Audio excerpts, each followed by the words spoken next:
Bir təcili xəbərlə qarşınızdayıq, daha dəqiq desək şad xəbərlə qarşınızdayıq. Azərbaycan bu ölkə ilə quru sərhədləri qismən açdı. Tarixlər 19 may 2026-cı ili göstərir. Xəbərə keçməzdən öncə videonu bəyənib paylaşmağı, pəncərənin sağında gördüyünüz müsbət düyməsinə toxunmağı unutmayın.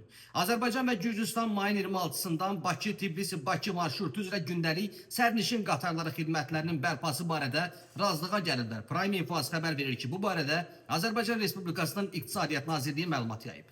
Gürcüstanın baş naziri İrakli Kabaxidzenin VUF 13-də iştirak etmək məqsədi ilə Azərbaycana səfəri çərçivəsində Azərbaycan Respublikası və Gürcüstan iqtisadiyyat, enerji və bağlantı sahələrində ikitərəfli əməkdaşlığın dərinləşdirilməsinə yönəlmiş hərdərəfli sazişlər toplusunun imzalanması ilə strateji tərəfdaşlarını bir daha təsdiqləyiblər. İmzalanma mərasimi 18 may, yəni ötən gün 2026-cı ildə Bakıda Azərbaycan Respublikasının prezidenti cənab İlham Əliyev və Gürcüstanın baş naziri cənab İrakli Kabaxidzenin iştirakı ilə başlayıb.